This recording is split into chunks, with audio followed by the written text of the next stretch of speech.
build wealth by becoming irreplaceable. But how do you do that? What are the exact steps and things you need to know so that you can become irreplaceable, build a massive amount of wealth, and never have to worry about money again? I'm going to teach you right now in this video. You're going to know by the end of this video. So watch closely. You're going to first understand your market's needs. And it always starts here. It always starts here. Before I had 200 investments that I've made over the past decade, millions and millions of dollars raised, millions of dollars earned. Before any of that, I had to know who I was trying to serve. What market was I in to begin with? And then what was I serving? And then what do they need?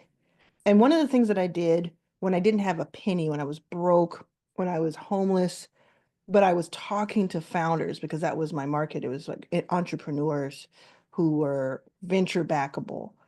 When I was talking to them, I would always find out what they needed at the moment because I didn't want to just go out and raise money and then not know what the real problems were.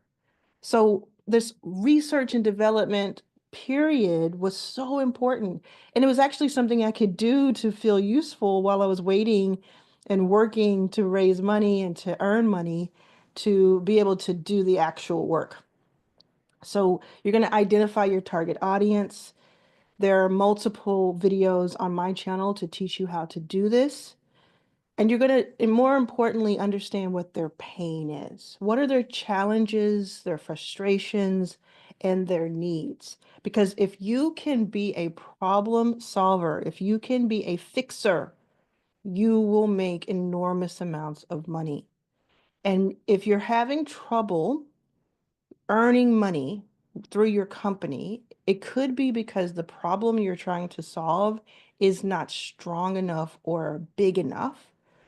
Or it could be that it is, but you're not charging enough for it because you're not going to the right audience. So you're going to prioritize their most valuable needs. Identify the ones that are the most critical to them or have the greatest impact on their success. I always say, make your customer the hero in their lives. If you make the customer the hero by solving their problems, you will never have to worry about money again. And you'll not only make money, which almost anybody can do, but you'll build wealth. And that's what we're talking about in this video. And you align your skills then to meet those needs. So you're going to take what you already know and what you're good at and what you love, all those things we figure out for ourselves, our unique value proposition.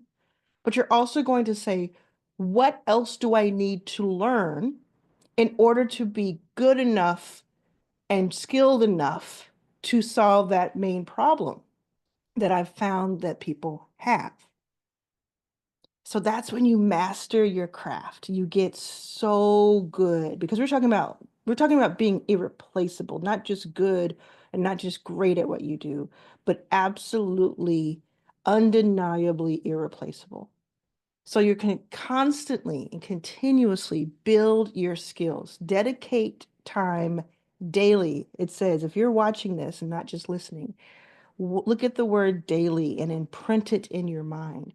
Daily honing of your craft through deliberate practice, like online courses and mentorship. So you're going to do all three. You're going to learn from courses. You can go on YouTube and type in almost any topic and come up with multiple videos. You can pay for courses. You can do any of that. You can read books. You can learn from people. You're going to have mentorship. So again, that mentorship can be through the video screen. Like right now, consider me your mentor. Watch these videos. Watch them all the way through. Take notes as if I'm in the room with you. And you can get that from multiple people and have a different group of people that's like your advisory board, even if you don't know them. That's what I did when I didn't have the network. And then the most important part of it is that you practice it, you put it into practice. You learn it. Think about the athletes that you admire, the singers you admire, the titans of industry and tech. They spent hours and weeks and months and and years developing, and they're still learning. The best are still learning. So you're never going to get to the end of your craft, end of learning, but you do have to put deliberate time and into it. And the way that you become irreplaceable and not just great is that you do the practice daily and you upskill daily. I do that every single day of my life. I call it becoming money. When you don't have money and you know that money attracts money, what do? You become it. You take in any bit of information that you can get your hands on and diversify your skill set. Expand. Now, you might be great at something. What can you add to it that now becomes this convergence of skill, which makes it a master skill? You know how to do this one thing, and then you learn how to do this other thing, or you learn about this other industry, and you combine it, and now it's this skill that very few people have, or fewer people have. So you may know how to type really fast, and that's awesome. But if you take that and combine that into some sort of coding that you learn, fewer people know how to do that. But if you take that and you say, I'm going to learn a very specific type of coding that is very specific and niche, even fewer people know that. So can you imagine the day when somebody needs you and you do a great job for them? They're not going to get rid of you as quickly because they need that person. There are not enough people who can do that thing. So you just want to make yourself more and more irreplaceable by stacking more and more skills together and using them together, which is so super, super important. Become proficient in core competencies. So achieve mastery level proficiency in the foundational skills that are required for your profession. There's so much you can learn. That's why we are always learning, because we're never going to get to the end of learning. There are things that are, not only does it take a while to learn something, but things are evolving all the time. So how much time and attention are you giving to your craft? And then experiment and innovate. This is the fun part. This is the part where some people feel like it's scary.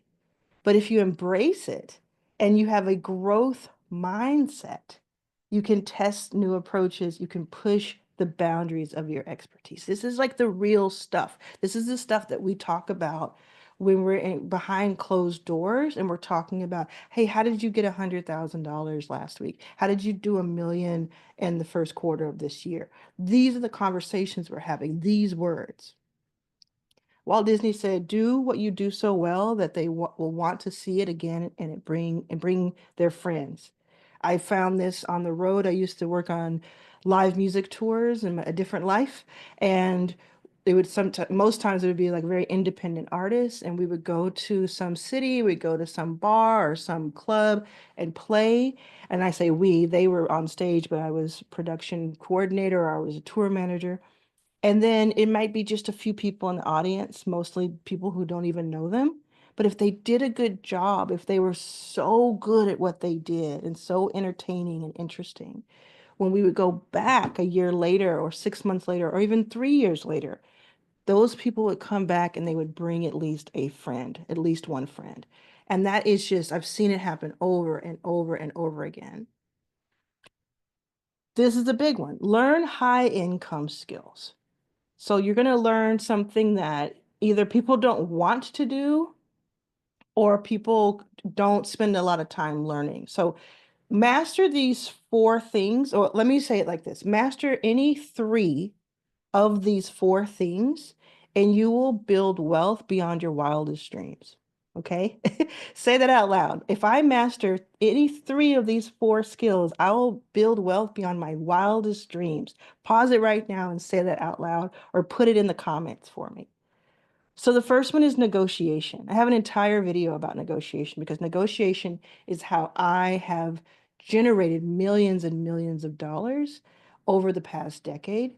It's just these conversations. So if you develop the ability to effectively negotiate contracts, secure better deals, and advocate for your worth, you will never have to worry about money again.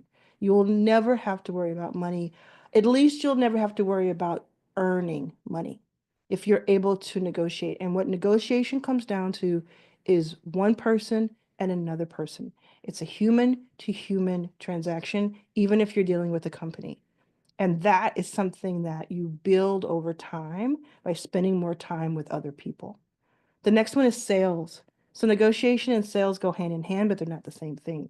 If you master the art of persuasion, closing those deals, and generating revenue through highly effective sales techniques, which there are many, then you will never have to worry about earning money again.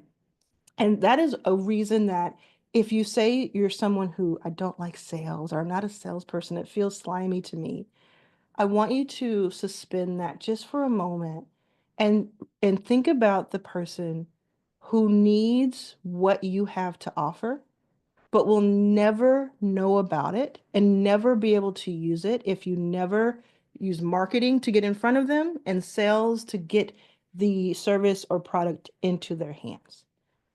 You don't have to be sleazy. You don't have to even push. Like I hate when people push me and I say I don't want something. You don't have to do that, but you can be persuasive. You can give them a different way of looking at things. And you build those skills, and those are very specific things. They're like certain words you can say, and philosophies you can understand, and psychological triggers you can understand. But then again, it goes back to what I said about negotiating. It then just comes down to human and human talking to each other. Leadership.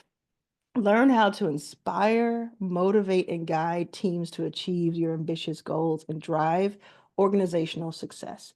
Some people are going to want to be by themselves and kind of do their own thing and maybe have some contractors that they don't spend a lot of time with.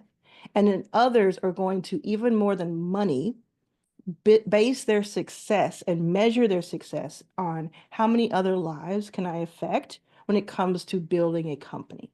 Neither one is the right or wrong answer. If you want to be the person who has other people that you bring with you and they succeed from that team level, then building your leadership skills is going to just open up so many doors for you. I'm still figuring myself out. Right now I'm leaning towards I don't know. I know that I can inspire, and I know that I can lead, and I know that if we drop me on a reality show and somebody had to choose the leader, I'm going to volunteer, right? But I don't know like emotionally where I am right now with leadership and teams. But I do know that I need to delegate, and I do all the time. And that is somewhere in the middle. That's somewhere in the middle for me. But you need to decide, are you going to be a leader? Are you going to be the person that somebody looks back and says, I was able to buy a house for my family because I worked for you and with you? That's a cool, cool feeling and a cool thing to aspire to. And it helps us become part of the solution when it comes to jobs and job opportunities. So do you want to be someone who creates jobs? There are people who have said, CEOs are not meant to do the work. They're meant to become job creators. And that's a really cool way of thinking about it. And then there's technical expertise. So invest in learning in-demand technical skills like coding, data analysis, or digital marketing that are highly valued in the job market. This is on the technical side. If you're someone who's like, these other parts are a lot to do with people, and I don't know if I can like immediately get good at that, but I can spend time hacking away, figuring stuff out, taking lessons and learning to code. This is where you can start. And then once you learn this code and once you learn to build, you are someone who is highly in demand. You become irreplaceable faster than any of these other three, believe me. And then you can go and say, do I either learn how to negotiate, learn sales, learn leadership, or do I connect myself and partner with someone who does? And vice versa. If you're someone who's like, I'm all in on learning, I'm all in on being part of learning about negotiation and sales and leadership.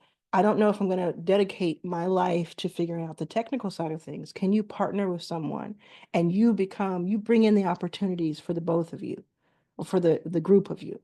These are decisions that you make And these are all decisions that multimillionaires and multi-billionaires made at some point and continue to make as they level up each time. Now you're going to build a reputation over time for excellence. Excellence. There are people who are really, really good at this, and it's not perfect all the time. Nobody's perfect. Nobody is known for like getting everything right. But this is what you want to have in your mind. You want to have where people know you because you have a reputation for excellence. You're consistently delivering exceptional results that leave a lasting impact. By becoming the go-to expert in your field, your name becomes known for quality, reliability, and unparalleled expertise. This is what you can do. Think about the brand names and the people you know who are wealthy, who are successful when it comes to money. They are known for, there's a consistency of quality that I'm going to go over and over and over to. Now, some people are not known for that. Some people are known for not having a consistency of quality and they're still successful. But this is how you start. This is how you aim your ambition. Does that make sense? You can calibrate like a compass. You aim your ambition to, I want to be known. I want to have a reputation for excellence.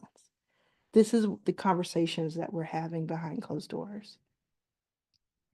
Also, you can become known for innovation. Now, this is going to be super, super important. So you might want to write this down, rewind it, come back to it. It is really, really important. So you're going to identify, we talked about the pain points of our customers, of people we're serving. Observe your industry or your customer base to uncover persistent problems that need solving. So we're doing that at the beginning and we're doing that consistently. And then you're going to develop novel or new, unique solutions. Leverage your unique perspective and expertise to create innovative ideas, systems, or strategies.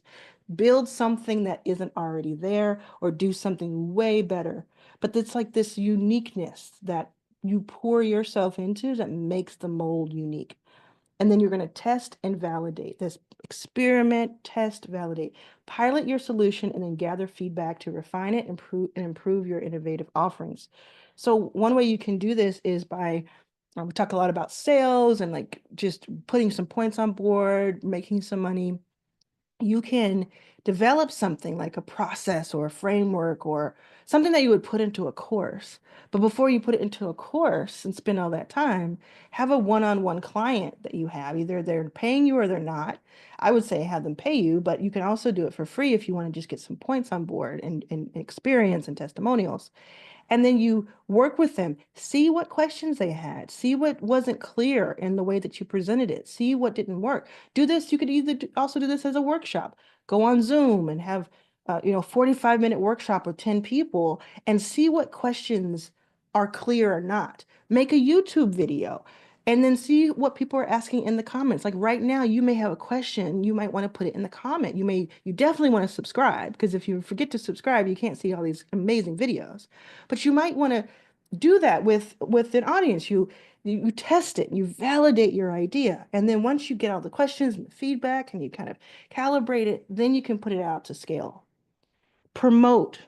Share your solutions once you've validated them through thought leadership, case studies, and collaboration to build recognition. So these are things like doing interviews on podcasts, getting written up in something like earned press, earned media. It could be that you write something for a publication. Have you tried that yet? Like, have you tried to write something or propose to a publication locally, nationally, or globally and said, hey, I want to write about this topic. This is something I was going to put on LinkedIn, but actually would like to publish it on your platform.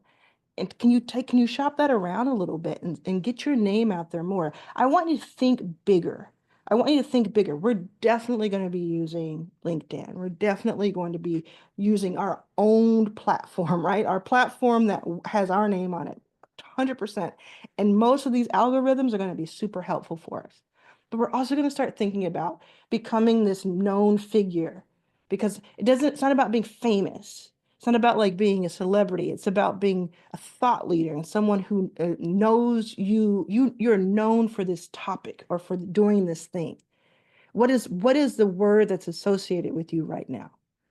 Put it in the comments if you already have something that you're associated with, but also think if you don't have something you're associated with, what could that be? What do you want that to be? And then how do you walk towards that? And then you're going to stay ahead of trends. I always talk about the fact that I am not a trendy person. I'm not stylish. I don't think, I could be one day, but I don't stay with trends. I don't know what the coolest thing is right now. But I do my research and I have my own point of view and I like to set trends. Like I like to do things my way and I see people emulate that, copy that in the best way, right? That's what you want to do. You want to know enough about your industry that you can be innovative and you can do the things that are unique by being ahead of trends and not following them in a simple way. And you're going to solve high value problems. We talked about this earlier, but this is a deeper dive of that. You're going to identify revenue impacting opportunities. What that means is if you can help someone do anything, you can make money. But if you can help someone make more money, then you're set, right? You if you help them save money or help them make money, and I mean big companies, individuals, doctors, creatives, all of that. If you can help someone make more money or save money, those are big, big deals. Optimize for operational efficiencies. So you can think through like, how can I help someone like for yourself, what is something I've learned about my own process that helps me become more efficient, therefore making more money? And then how can I and can I help someone else do that? Either by doing it for them or teaching them how to do it. Both ways make you money. Enhance scalable processes. So once I have something that's like about efficiency and it's about automations, is there something that I can plug in that becomes like this scalable thing that if I put in if I just leave it on its own, it just gets bigger and bigger and bigger and it's like a flywheel of opportunity. These are things that you can learn to make money and these are things that you can teach to make money. Provide measurable business impact. At the end of the day, you want to go after high value problems. You want to be a fixer, a solver of the big stuff. And if you do that, then you build generational wealth. You can even do this as a creative person. And it's like a big problem, a high value problem for very wealthy people, for instance, is they love beauty and they don't have access to, certain experiences or they can't sing. Like if a person can't sing and they're rich, and you can bring some sort of ability for them to sing or ability for them to be closer to that sort of art as a creative. You bring that to them because they don't have it. It's super valuable. I know this from firsthand experience, not to do with singing, but having some information that the rich people around me didn't have. And they exchanged money and opportunity and their time for me giving them that information. It was one of the biggest breakthroughs of my entire life was figuring that out, was being completely broke in the room, completely broke to the point where I didn't know where I was going to sleep after a few days, and being surrounded by millionaires. This was like 10 years ago. And knowing that I had different information that they didn't have. And if I could have a conversation with them and they found out about that, they were willing to spend their time with me, which is valuable, and eventually spend their money with me, which is valuable. And then I became irreplaceable and undeniable to them. And then when you have all of this, and as you're building it, because you're going to talk about the discovery phase too, which is super important, you're going to learn to communicate your value. You're going to learn to communicate your value. Identify key benefits of what you're doing. So pinpoint the exact ways your skills, expertise, and work contribute to solving these critical high value problems. They generate cost savings or unlock new opportunities for your clients or employers. This goes back to your career too. You're probably already making your employer a ton of money. So you're going to keep doing that. You're going to build your skills. You're going to have your insurance. You're going to do the thing, build your network, right? but you're also going to have your exit plan. Like, what am I going to do? What am I going to do with this skill? Well, I'm going to make money for myself or somebody else. You use metrics, data to demonstrate your impact. So you quantify it, quantify your achievements with clear data-driven results, such as percentage increases in revenue. Like think about you're at your job or you're with a customer, you say, I helped you go from this to that. I built your, I helped you go from 20% higher in 3 months. These are real numbers. And again, this is what I'm sharing with you are the conversations that I have with other people who are making a lot of money. We have conversations that are different than just the surface level. So you're gonna show the receipts, right? Efficiency improvements or time and money saved. Like I said, you could save money to substantiate the value you provide. You're going to speak the language of your audience. So you're going to tailor your messaging to resonate with the specific needs, priorities, and pain points of the decision makers you're communicating with, rather than just listing your accomplishments. Listen, I have arlansallaccess.com. It's an amazing platform. And I do surveys all the time in there, and I do surveys on YouTube, and I understand there are 80% of the people watching this make less than $5,000 per month. So what do I do with that? I talk to you about things that are starting with zero or starting with $100.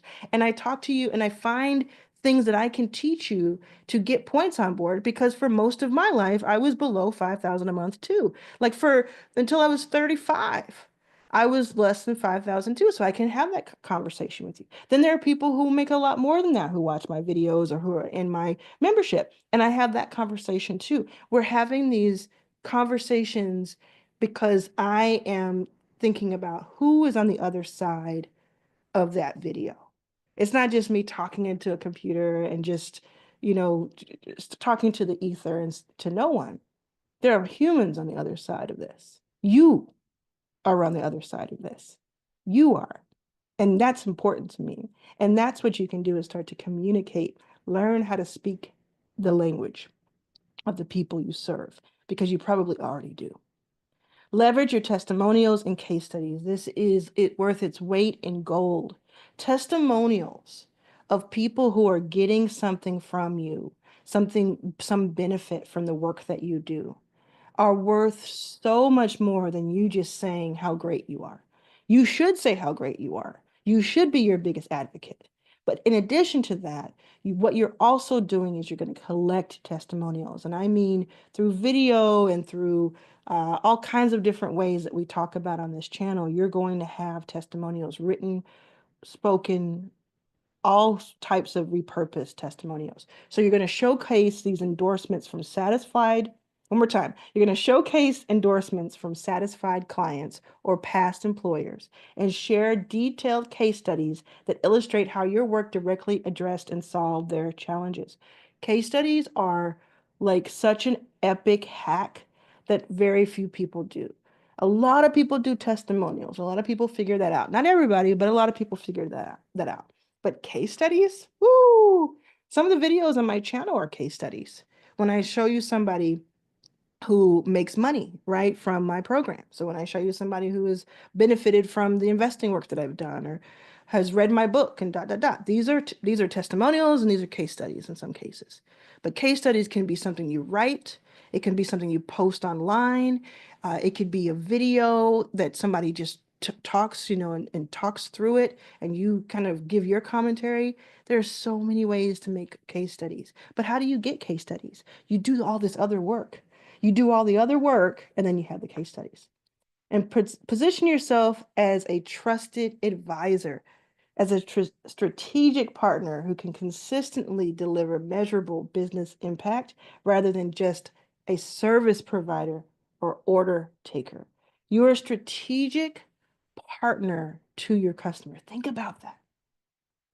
Think about that. You are a strategic partner. Put that in the comments if you're still with me. Let me know you're still with me by writing the word strategic partner. Because if you become a strategic partner with your customer, instead of just someone who is like a service provider for them, game changer. Game changer. They come back. You're irreplaceable. They come back. And I want to state here that when I say irreplaceable, People can still get fired, people can still get laid off. There are other things that have to do with um, having your job taken from you. But if you can become irreplaceable in the market. Like I don't like if I were to say tomorrow, I'm not going to do any more videos. I'm done. I'm going to take all my videos down. It's over. Would you be upset? Let me know in the comments if that would upset you. If that would upset you, then that means that like I can't do that, right? There's no one who's just going to just immediately be exactly me because of all the things that I have and all the things that you have make up the same issue. You want to have that good problem that if you were to disappear, people would notice. That's a big deal. So ultimately, what you're going to do is you're going to take all of this, and then along the way, you're going to build a strong network. I can't overstate how important a strong network is and how much it will pay off over and over and over again, and how rewarding it is. And it means that you can make a phone call if you need something. It means that if you have a question, you know who to email. It means that if you want to just vent or you want to hang out, you can get two or three or four people together in person. You're going to build a network. You're going to say, you have a place where if you are looking for a certain type of vendor or you're looking for a certain type of thought partner, you have a network of people who will help you. And that's by meeting with people, providing value to them without anything expected in return, and offering yourself to be someone that they can reach out to as part of their network. And then they'll introduce you to other people. And before you know it, you will have a very strong network. I want you to document and share your results along the way. You can use this for promotions and marketing. At the very least, document it for yourself so that you know what's working, what's not, so that when you find yourself in any kind of trouble, you can always go back and say, what worked 2 years ago when I was in something similar? You can go back and read your own words. You wrote your own internal memo, your own internal book. Leverage those testimonials and social proof and create a personal brand. Don't be afraid to put yourself out into the world. Let the world hear your voice, because the more you can get yourself out there, again, it's not about being famous or a celebrity. It's about people who need to find you finding you, being able to know where to find you. Don't hide from them. If you have something special to give to the world, if you have something special and unique, don't hide from them. And if you don't feel like you have something special, this is the day that you can start building that out.